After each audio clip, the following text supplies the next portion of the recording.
Hello, my name is Evan Jones, and I'd like to thank the organizers of this workshop for allowing me the opportunity to present some research on the representation of tropical cyclone precipitation in reanalyses. And I'd like to also take a moment to thank my co-authors, Drs. Reese Parfit and Allison Wing, here at Florida State University in Tallahassee, Florida. Now I'll begin our discussion by showing some examples of tools that are used to study typhoons and tropical cyclones, or TCs.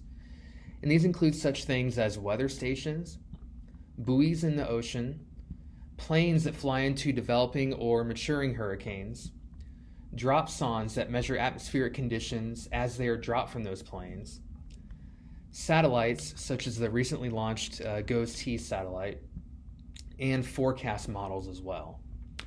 Now these different observations that I showed, and others as well that I didn't show, are absolutely critical for developing accurate forecasts for locations in the path of tropical cyclones in forecast models. And these models are not only used for forecasting into the near future, but also for looking into the past to look at climatologies. And one type of model that's used in research to study climate patterns is called a reanalysis. And what a reanalysis is a model that is constrained by observations that are assimilated in, including those that I showed in the last slide. And really, a reanalysis gives a homogeneous and dynamically consistent view of past weather that has occurred around the globe. And our work that I'll be discussing today is based on a specific application of these reanalyses. And the question is, how is rainfall from TCs represented in these reanalysis data sets?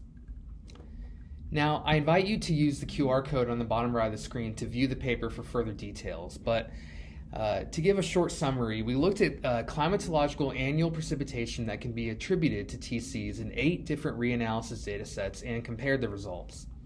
The plot on the right shows the climatological mean annual fraction of precipitation from TCs, or FTC, defined as the climatological mean annual TC precipitation divided by the climatological mean annual total precipitation in each reanalysis.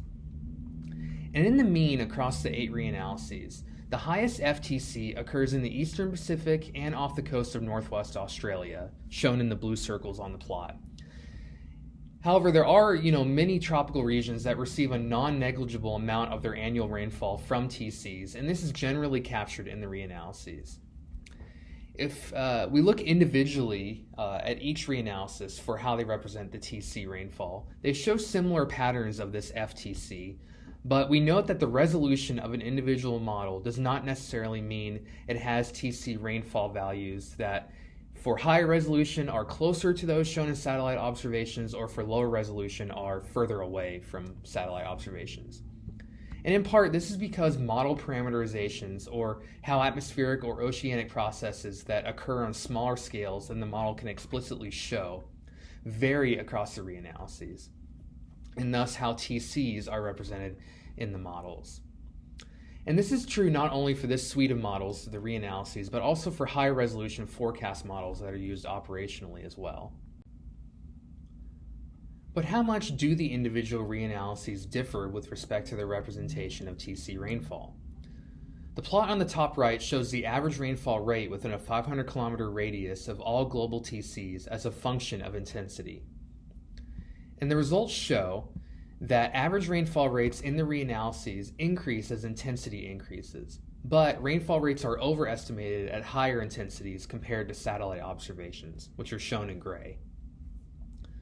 The plot in the bottom right shows the ratio of the spread across the 8 reanalyses between TC precipitation and total precipitation. Where this ratio is larger than 1, the intermodal consistency is lower for TC rainfall compared to total rainfall, meaning that the reanalyses differ more in their representation of TC rainfall compared to total rainfall at that location. And this is true in most places across the globe. And these results give important insight since TC rainfall often represents the extremes in rainfall for many regions and can cause those devastating impacts. So getting the rainfall from TCs right is absolutely crucial. So what are the main takeaways? Well, forecasts and representation of TCs in models continues to improve, But the representation of rainfall from TCs still varies widely across different models. And this is true both in reanalyses and in operational forecast models as well. The density of coverage and quality of observational data input into the models also continues to get better, but there's still room for improvement there too. So this shows the importance of both good data that's input into the model from observations and also proper representation of the factors that influence hurricanes in the model itself. All this is to say that the choice of model used matters, whether the application is for forecasting or research, and it's really important to continue to advocate for further development of both observations and models themselves.